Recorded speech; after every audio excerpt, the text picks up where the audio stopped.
Shalom. Saya bersyukur pagi ini tetap boleh melayani di tengah-tengah saudara sekalian. Nah, saudara sekalian, kita ingat bahwa hari ini adalah kita memperingati apa? Nah, banyak yang lupa ya. Saudara sekalian, hari ini adalah hari Pentakosta. Kita tahu bahwa karunia Allah yang terbesar bagi dunia adalah Yesus Kristus, pribadi yang kedua dari Allah Tritunggal, diberikan kepada manusia supaya manusia bisa beroleh keselamatan. Tapi karunia yang terbesar dari Allah diberikan kepada gereja adalah Roh Kudus, adalah oknum pribadi yang ketiga dari Allah Tritunggal. Kalau kita mau memperingati Natal, saya kira bukan saja kita, gereja-gereja, bahkan orang-orang dunia di mana-mana, hampir 1 bulan, di mana-mana terdengar lagu-lagu Natal, betul enggak ya? Kalau kita bentuk panitia di satelit, mungkin mulai bulan apa? Cokro? Kira-kira bulan 7 ya, sudah ada panitia, terus drama Natal, lagu-lagu Natal terus diperdengarkan sampai Natal. Tapi kalau kita memperingati Pentakosta, ada enggak yang bentuk panitia untuk memperingati hari Pentakosta? Padahal itu adalah pribadi ketiga yang diberikan kepada gereja. Pernahkah saudara Cokro ini melatih drama untuk Pentakosta? Nggak pernah ya? Loh, ini bukan saja gereja, di mana-mana, heran. Seolah-olah ada satu ketidakseimbangan, benar nggak ya? Hari Pentakosta, turunnya oknum ketiga, pribadi ketiga, Allah Tritunggal, justru sering diabaikan oleh gereja. Mari saudara, kita sekali lagi introspeksi, sampai berapa pengenalan kita terhadap Roh Kudus yang telah dicurahkan bagi setiap kita, khususnya anak-anak Tuhan. Mari kita baca sebagian firman Tuhan di dalam Kisah Rasul pasal 2 ayat 41 sampai 47. Kisah Rasul pasal 2 ayat 41 sampai 47. 使徒行传第2章第41到47节。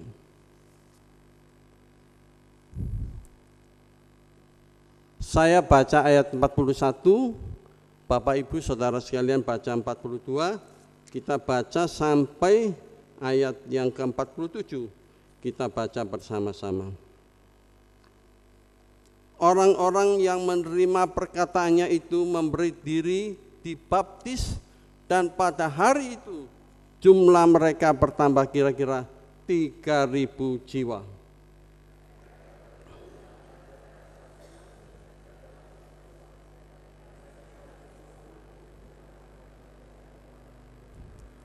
Maka ketakutanlah mereka semua, sedang rasul-rasul itu mengadakan banyak mujizat dan tanda.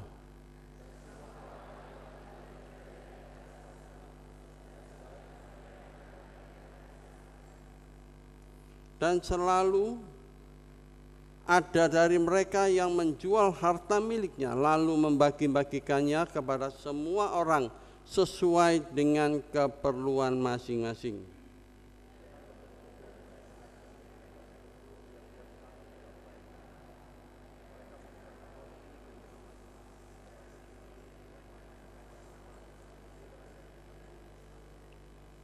Sambil memuji Allah, kita baca sama-sama. Sambil memuji Allah, dan mereka disukai semua orang, dan tiap-tiap hari Tuhan menambah jumlah mereka dengan orang-orang yang diselamatkan.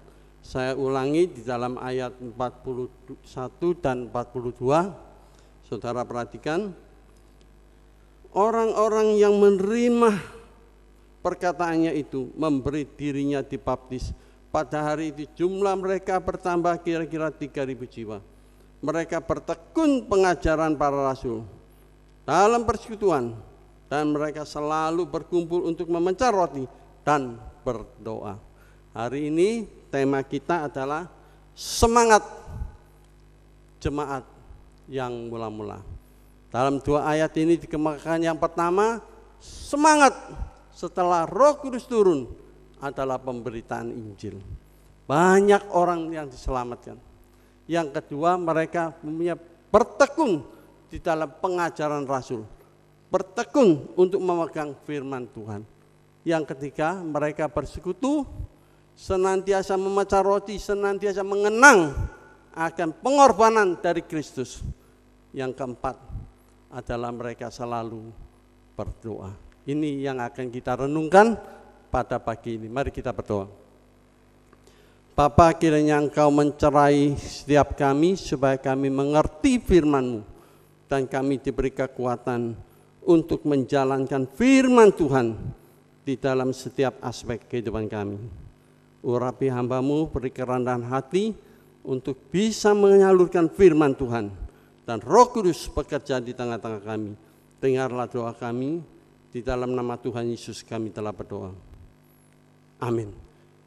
Saudara sekalian, setelah Tuhan Yesus disalibkan, murid-murid semua merasa kecewa sekali. Bagaimana orang yang diharap-harapkan selama 3,5 tahun, sesuai dengan perjanjian lama, dinubuatkan bahwa Kristus adalah Mesias yang akan menjadi raja, yang akan memerintah mereka, yang akan menyelamatkan mereka dari penjajahan Romawi.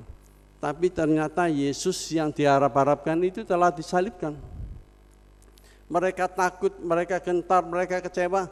Tetapi pada waktu Yesus bangkit kembali, suatu hal yang sangat mengejutkan mereka. Muncul lagi pengharapan mereka bahwa Yesus memang benar-benar Mesias. Yesus benar-benar adalah akan menjadi raja yang memerintah menyelamatkan mereka dari tangan penjajah. Tapi saudara sekalian, ketika mereka berkumpul sama-sama Yesus 40 hari, ternyata Yesus tidak bicara tentang bagaimanakah akan pimpin mereka untuk melawan penjajahan Romawi. Enggak. Yesus tidak memimpin mereka untuk rapat koordinasi. Gimana bentuk kabinet? Saya mau jadi raja, aku mau jadi raja, kamu jadi Perdana Menteri, menjadi Menteri Agama, jadi Menteri Keuangan, dan enggak. Tapi Yesus berbicara tentang kerajaan Allah. 40 hari diulang-ulang oleh Yesus terus-menerus. Sampai akhirnya mereka enggak ngerti, apa ini? Yesus terakhir mengatakan, ingat akan perkataan dari Yohanes Pembaptis. Tidak berapa lama lagi kamu akan dibaptis dengan Roh Kudus. Jangan tinggalkan tempat ini. Mereka ngerti apa sih ngomongnya Yesus ini. Saking tidak ngertinya mereka terus tanya, Tuhan, apa sih? Apa yang engkau katakan? Kapan kau mau membangunkan kerajaan Israel? Kapan kau mau jadi raja? Kapan kami bebas dari segala penjajahan orang Romawi? Kapan kami ini punya kedudukan? Kapan kami ini bisa kesempatan, bisa lepas dari segala kesusahan selama ini? Tapi Yesus menjawab apa? Menjawab di dalam Kisah Rasul 1 ayat 8. Kamu akan menjadi saksi bagiku kalau Roh Kudus turun ke atas kamu. Di Yerusalem, Yudea, Samaria, sampai ke ujung bumi. Saudara, ini adalah hal yang sangat luar biasa sekali. Tan Seng Jiang Ling Zhen Ni Men Song Sang Ni Men Xiu Bi De Zhao Nen Li Bing Yao Zai Yerusalem Yu Da Quan Di Samaria Zhe Dao Di Ji Zhou Wo De Jian Zhen. Saudara, ini mencari, loh ini apa maksudnya? Apa maksudnya sampai disinggung ke ujung bumi? Lah ini saudara sekalian, satu hal yang luar biasa sekali. Bagaimana murid-murid ini, murid yang 12 ini, Tuhan Yesus katakan kamu akan menjadi saksi di Yerusalem, Yudea, Samaria sampai ujung bumi. Mereka ngerti. Kalau orang mau menjadi saksi sampai ke ujung bumi, sampai ke tempat yang jauh, memerlukan berapa hal yang sangat penting, betul tidak? Kami ini cuma 12 orang. Kami ini tidak punya latar belakang apa-apa. Lulus SD aja mungkin enggak, tukang tangkap ikan, gimana bisa begitu jauh? Mereka merasakan mereka sama sekali tidak mempunyai kemampuan seperti ini. Saudara sekalian, segala sesuatu kalau kita mau melakukan pekerjaan yang besar, pasti ada satu rencana yang sangat detail sekali. Ini enggak, langsung aja kamu akan mendapat kuasa, Roh Kudus turun, dan kamu menjadi saksiku di ujung bumi. Waktu Yesus tidak mengatakan, kamu kumpulkan dulu, belajar penginjilan, belajar belajar kairos, belajar macam, enggak. Langsung diperintahkan untuk ke ujung bumi. Mereka enggak ngerti sama sekali. Yang kedua, saudara sekalian, kalau mau melakukan pekerjaan besar, apalagi ke ujung bumi, itu mereka harus punya fasilitas yang memadai, betul enggak ya? Kita jangan katakan ke ujung bumi. Sekarang kita aja kebaktian di sini. Kalau misalkan dari rumah ke sini enggak ada kendaraan, kita bisa enggak jalan kaki? Hah? Kita bisa enggak pelayanan? Dekat aja, di sama kotanya. Kalau hujan sedikit aja kita bisa enggak datang? Gampang enggak ke ujung bumi, ngomongnya gampang, betul enggak? Ujung bumi bagaimana bisa, fasilitasnya mana? Saudara, kita sekarang kalau tanpa fasilitas semua akan macet. Kalau hari raya aja pembantu pulang aja kita sini sepi kok. Loh, itu ada satu hal, betul enggak? Kita ngomongnya gampang, wah, tapi Yesus mengatakan, kamu akan ke ujung bumi, fasilitasnya mana Tuhan? Dan kita harus ingat, waktu itu Yesus berkata-kata di dalam zaman apa? Alvin Toffler, seorang sosiolog yang sangat terkenal. Dia mengatakan manusia seluruh zaman ini dibagi menjadi 3 zaman. Satu adalah zaman agraris. 2 adalah zaman industrialisasi. 3 adalah zaman sekarang adalah abad komunikasi. Nongye siji, kongye siji, zixin siji. Saudara, ini satu hal yang luar biasa sekali. Waktu zamannya Yesus, waktu zamannya Daud itu masih agraris. Semua cuma tergantung dari totok tanam, pelihara binatang. Yesus jadi raja naik keledai kok. Betul. Yesus bukan naik, naik Alphard, enggak ada Alphard ono, betul. Oh itu saudara, coba bayangin. Lalu bagaimana setelah pada kira-kira abad 15 terjadi revolusi industri di Inggris, baru itu manusia ngerti mesin.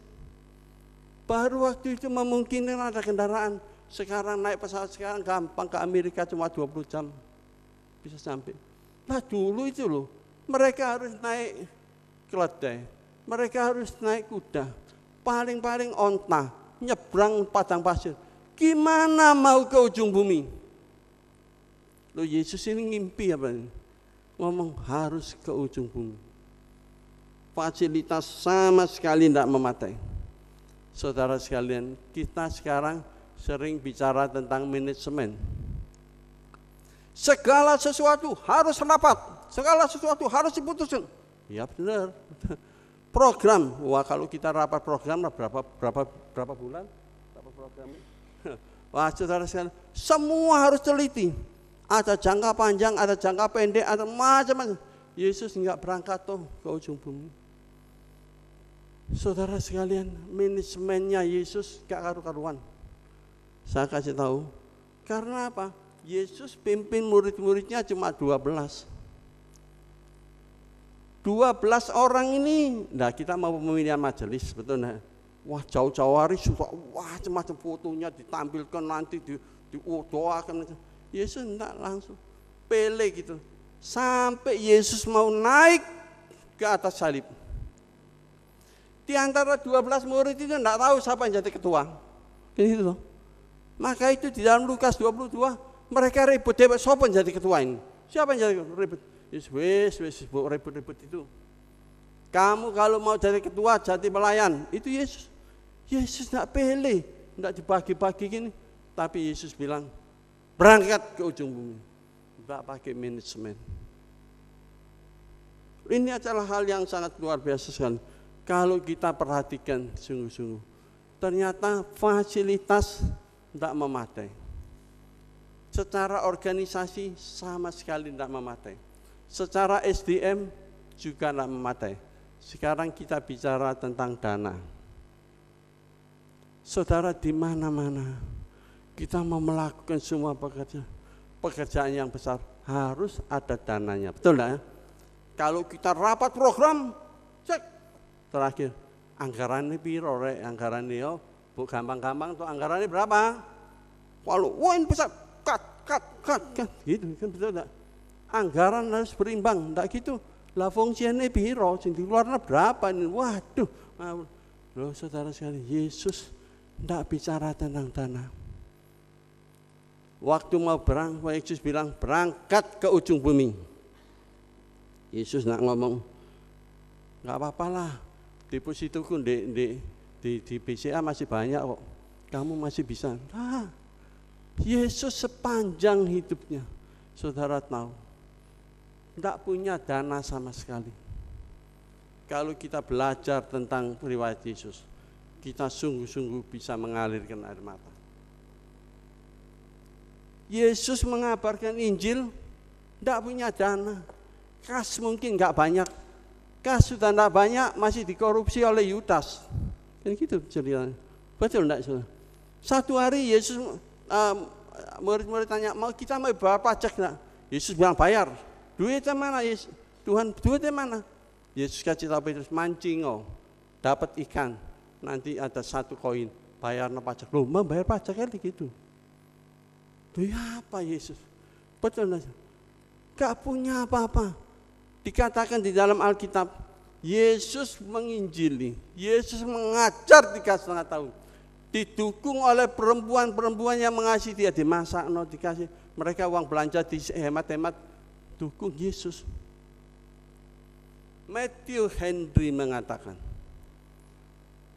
selama Yesus di dalam dunia, dia karena kita sama sekali dia miskin karena kita. Dia lahir di kandang, siapa sak miskin-miskinnya manusia yang lahir di kandang? Kandang itu bukan miliknya sendiri, kandang itu pinjam orang lain. Inilah Yesus. Yesus pergi mengajar. Sekarang enak ada mimbar, saudara sekalian, dikit-dikit masih pakai mic, betul ya? Apalagi kalau ada jasa, saya bingung dan dalam mic. Yesus enggak. Itu mau mengajar, pinjam perahunya Petrus, dipakai untuk mimbar. Waktu Yesus mau masuk ke Yerusalem, dirajakan, orang memuji dia, hosana, hosana. Yesus masih pinjam keledainya orang lain. Utang. Yesus mau terakhir kali mengadakan perjamuan kudus dengan murid-muridnya, masih pinjam lotengnya orang lain. Itulah Yesus. Sampai Yesus mati pun, kuburan bukan kuburannya sendiri. Yesus tidak punya apa-apa lagi. Ini ditulis, dicatat oleh seorang muridnya yang namanya Yohanes. Di dalam Yohanes pasal 9 ayat 23, semua murid-murid lari ketika Yesus disalibkan. Cuma satu, Yohanes Pembaptis. Yohanes muridnya itu ada di bawah kayu salib. Yohanes ini yang menyaksikan ketika Yesus mau disalibkan itu. Di dalam Yohanes 19 ayat 23, pakaian Yesus ini diambil, dilepas oleh prajurit, kemudian dibagi 4, disobek jadi 4, dibagi-bagikan. Terus satu lagi, saudara, sisanya adalah pakaian dalam Yesus. Betul enggak? Pakaian dalam ini cuma 1 lembar kain yang tidak dijahit. Itu pun ditarik, kemudian dibuang undi. Jadi Yohanes dibawa melihat, maafkan saya katakan, Yesus disalibkan di dalam keadaan telanjang. Pernah saudara tahu? Kita di dalam drama, di dalam kita meringati kesengsaraan Yesus gimana pun, pelukis saja sampai nggak tega mengatakan Yesus itu telanjang, 6 jam digantung di atas kayu salib, nggak pakai apa-apa. Dia dipermalukan begitu rupa supaya kita bisa ditinggikan. Saudara, saya tanya, di dalam dunia ini siapa yang sengsara? Siapa yang pernah dihina? Siapa yang pernah dipermalukan begitu rupa? Seperti anak Allah yang tunggal, Yesus Kristus. Jadi dalam lain perkataan, waktu itu Yesus nggak punya apa-apa. Murid-murid tahu semua itu. Tetapi saudara sekalian, ketika Yesus bangkit, dia bilang, kamu pergi ke ujung bumi, jadi saksiku. Mana duitnya Tuhan? Saudara sekalian, tetapi kalau kita berdiri sampai pada hari ini, ternyata kita saksikan apa yang dikatakan Yesus menjadi satu kenyataan. Kalau Roh Kudus turun ke atas kamu akan dapat kuasa. Di dalam Matius 28 ayat 18, semua kuasa di surga, di bumi telah diberikan kepadaku. 天上地下所有的权柄都是给我了. Maka pergilah kamu menjadi saksiku. Pergilah kamu mengabarkan Injil. Pengabaran Injil dengan lain perkataan. Di dalam Matius dikatakan kuasa Yesus. Di dalam Kisah Rasul dikatakan kuasa Roh Kudus. Saya cerita ini bukan katanya kita nggak perlu dana, bukan nggak perlu manajemen, bukan nggak perlu fasilitas, bukan nggak perlu SDM, semua adalah perlu.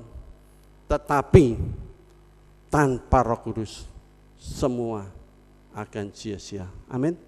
Semua sia-sia. Kita sekarang yang kita bicarakan itu apa? Di dalam gereja kita yang terus-menerus diperdebatkan itu apa? Buktinya Roh Kudus turun, Roh Kudus dikasih kepada gereja.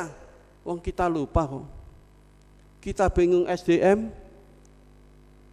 kita bingung fasilitas, kita bingung manajemen, kita bingung lagi akan dana.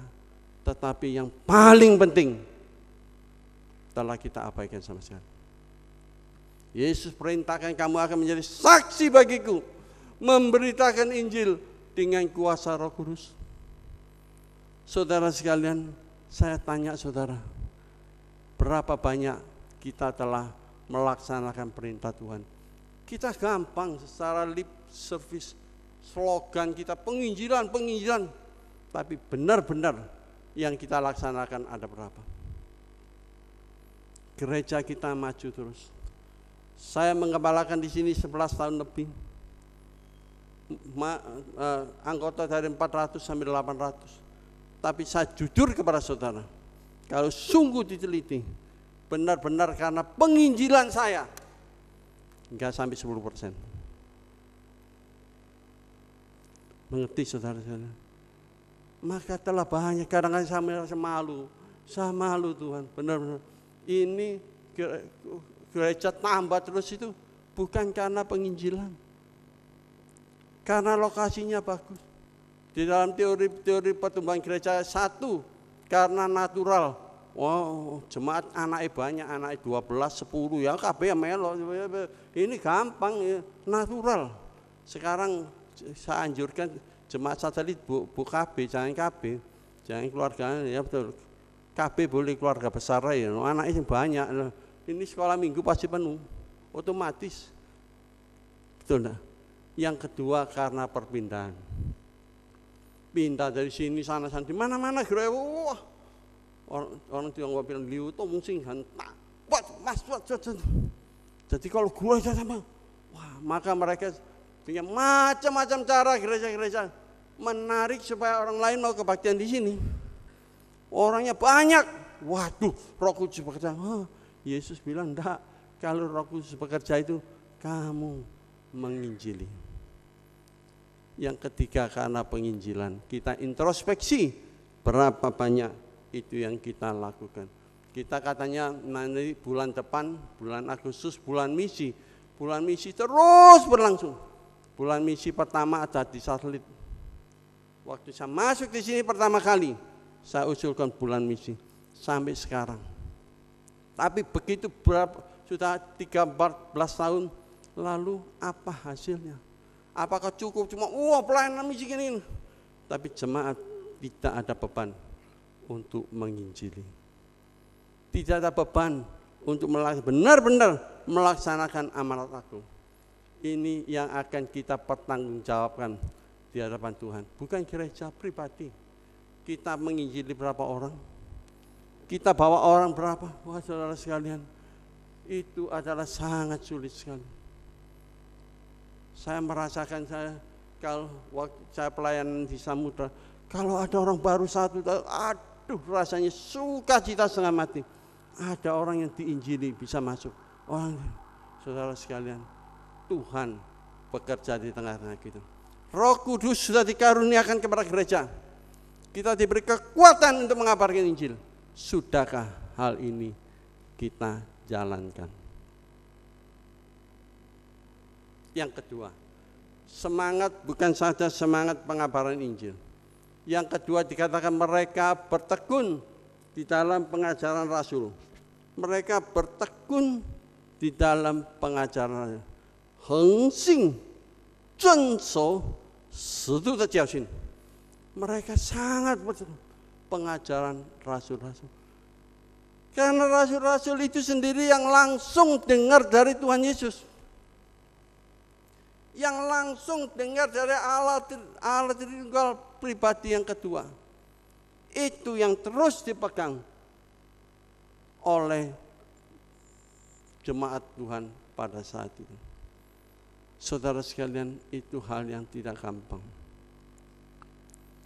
Menurut tradisi dikatakan, ketika mereka menerima amanat agung, ketika mereka menerima perintah Yesus menjadi saksi sampai ke ujung bumi, mereka mulai bertekad karena mereka melihat Yesus sudah berkorban begitu rupa. Mereka melihat Yesus diangkat gitu. Mereka melihat Roh Kudus turun, gereja dilahirkan. Mereka punya semangat harus menjalankan amanat ini. Tapi ke ujung bumi gak gampang pada saat itu. Maka dikatakan murid-murid Tuhan yang 12 itu sering berkumpul terus mengabarkan Injil. Berkumpul satu hari mereka kumpul sama-sama.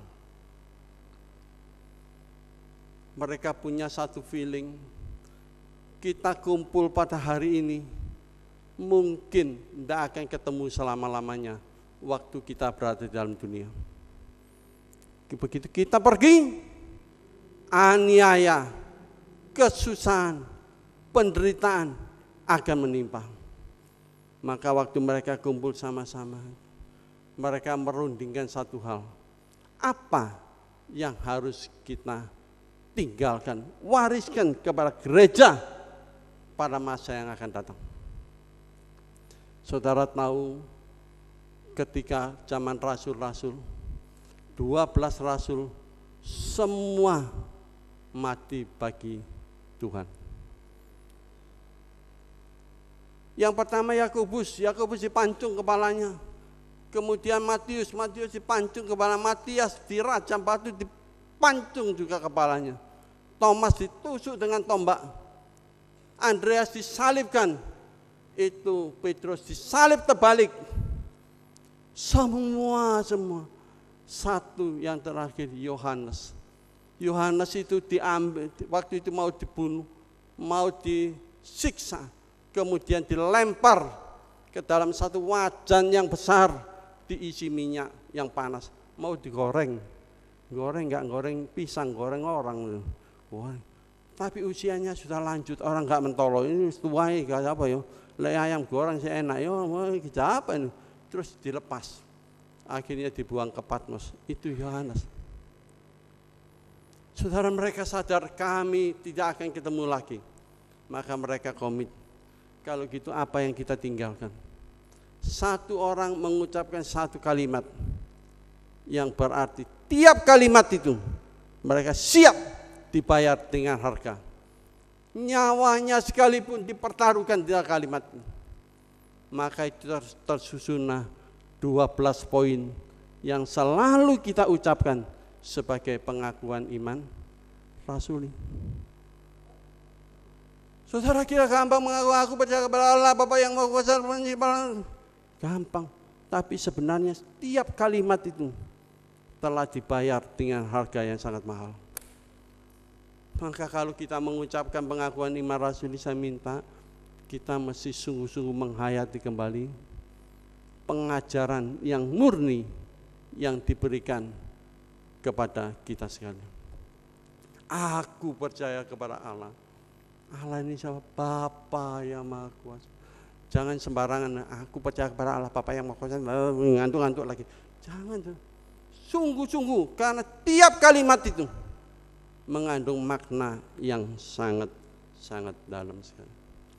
Dan itulah nanti yang menjadi dasar doktrin gereja yang sangat kokoh. Semua hamba Tuhan yang belajar doktrin pasti tahu semua itu dasar yang utama adalah pengakuan iman.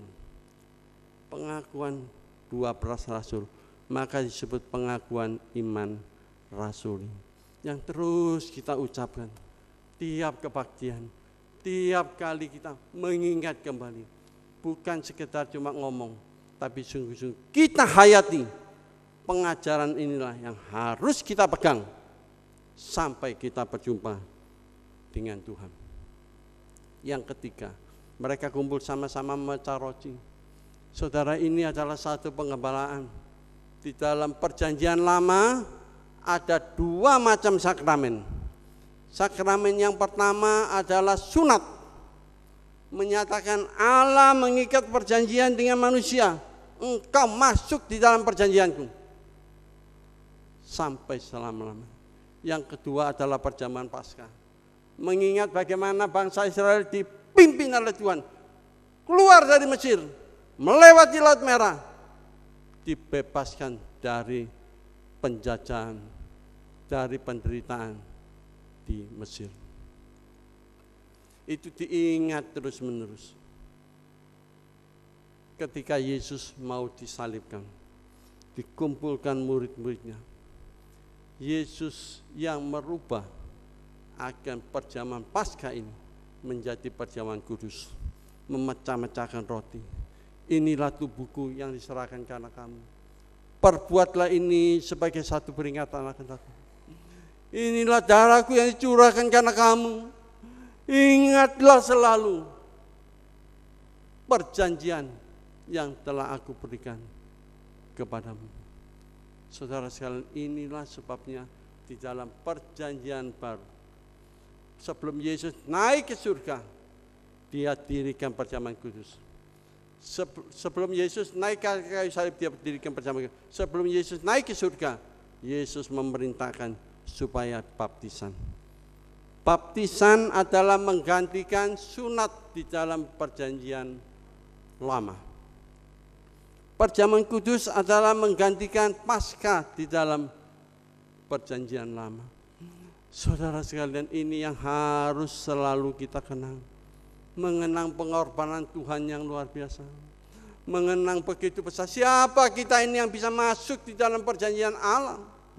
Kita sekarang sering bilang, Tuhan bersyukur aku diberkati, aku disembuhkan macam-macam. Tapi kita lupa semua itu telah dibayar dengan harga yang mahal oleh Tuhan kita, Yesus Kristus. Maka Alkitab mengatakan berkat rohani selalu dicurahkan kepada gereja melalui 3 hal.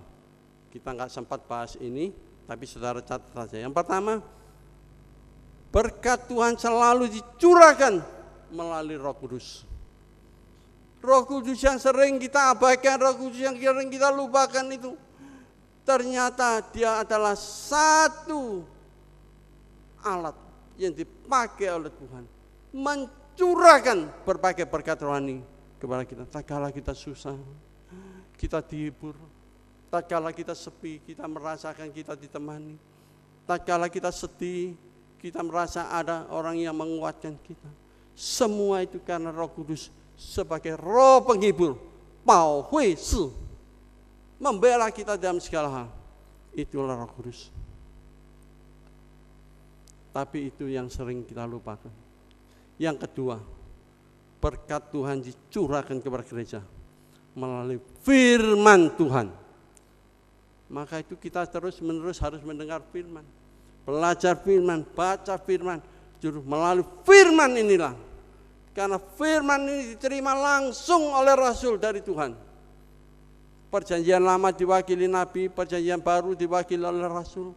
Dan Alkitab ini sudah genap, tidak ada Alkitab yang lain, tidak ada wahyu yang lain, tidak ada wahyu yang baru.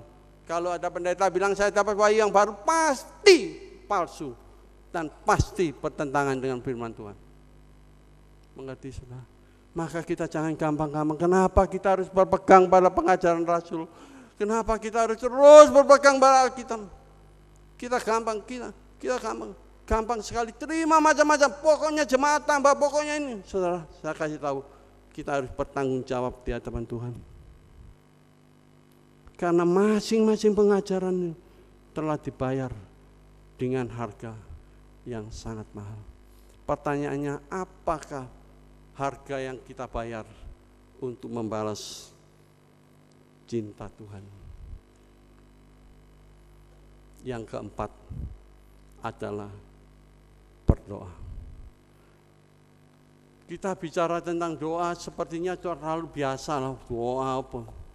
Saya tanya saudara, tapi saudara sungguh-sungguh berbeban doa ada berapa banyak? Kalau kita melihat di dalam kebaktian doa, tiap kali, termasuk jemaat, termasuk pengurus, termasuk majelis sekalipun, berapa banyak yang sungguh-sungguh punya komit berdoa, karena ini adalah spirit yang diturunkan dari Rasul. Saudara, kita melihat di dalam satu ayat, di dalam Kisah pasal 4 ayat 24, ada enggak di sini? Ya. Kisah pasal 4 ayat 24. Saya bacakan, saudara perhatikan. Ketika teman-teman mereka mendengar hal itu, berserulah mereka bersama-sama kepada Allah, katanya, ya Tuhan, Engkaulah yang menjadikan langit dan bumi dan segala isinya.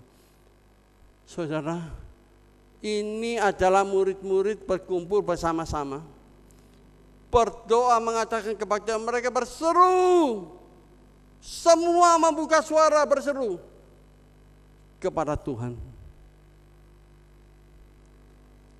Gereja-gereja Mandarin punya satu keistimewaan. Tiap kali kebaktian harus buka suara, Kai Sen Tao Kau.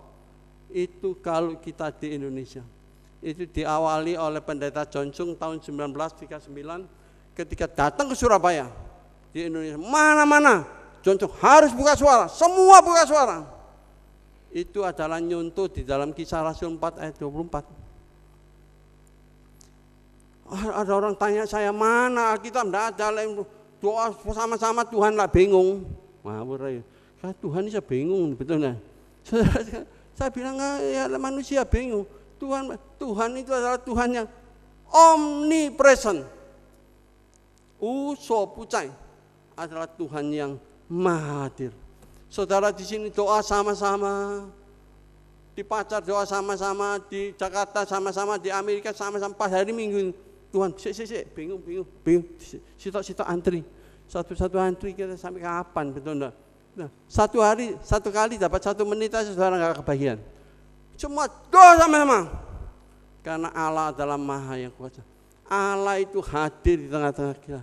Saudara jangan lupa, tiap kali kita kebagian, sebenarnya Kristus ada di tengah-tengah kita. Kita sering lupa akan hal itu. Maka saya katakan kepada jemaat, datang jangan terlambat.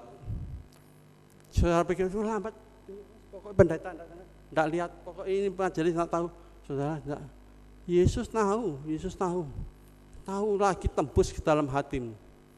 Yohanes 2 ayat 25 mengatakan, Dia tahu akan isi hati kita, tembus semua.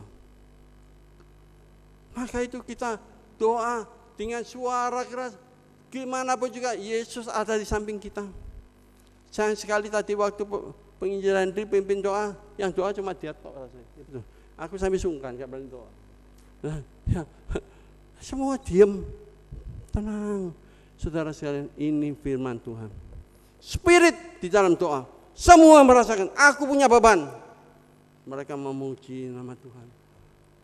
Banyak, kalau saudara pulang boleh baca di dalam Kisah Rasul pasal 4 ayat 24 sampai 31. Saya bacakan yang terakhirnya.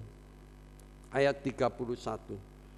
Dan ketika ayat 31 dan ketika mereka sedang berdoa, goyanglah tempat mereka berkumpul dan mereka semua penuh dengan Roh Kudus.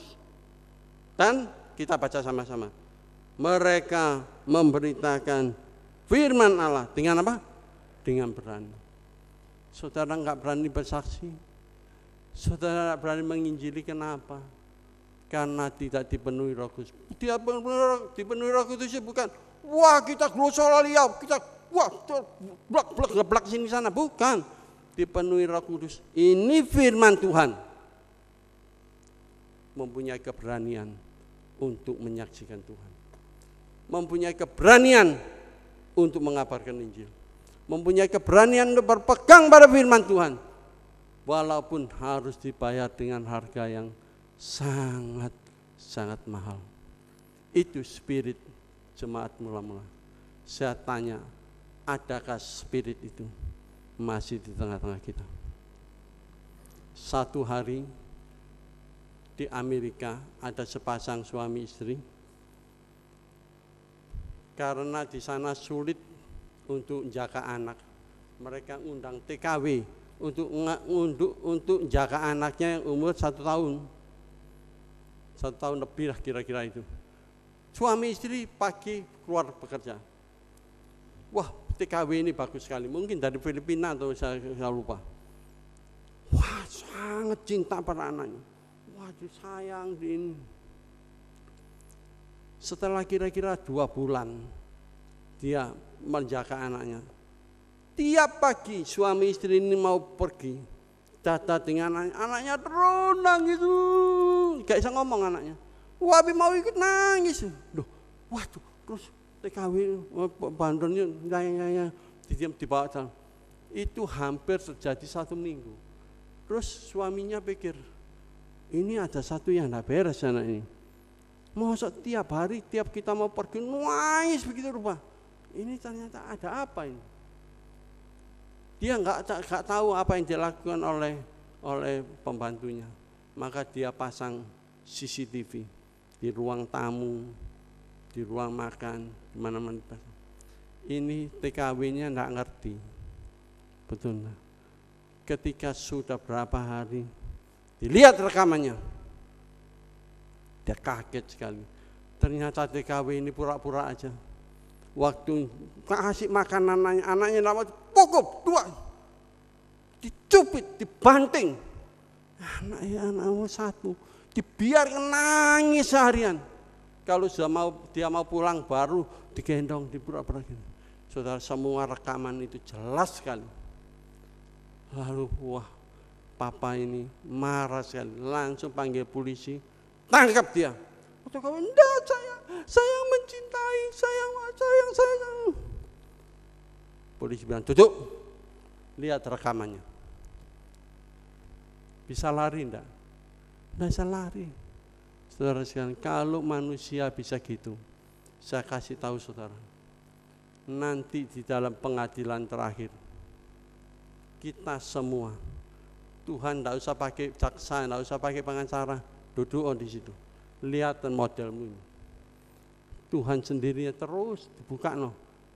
Kita berani ngomong, saya mencintai Tuhan, saya melayani Tuhan, saya setia.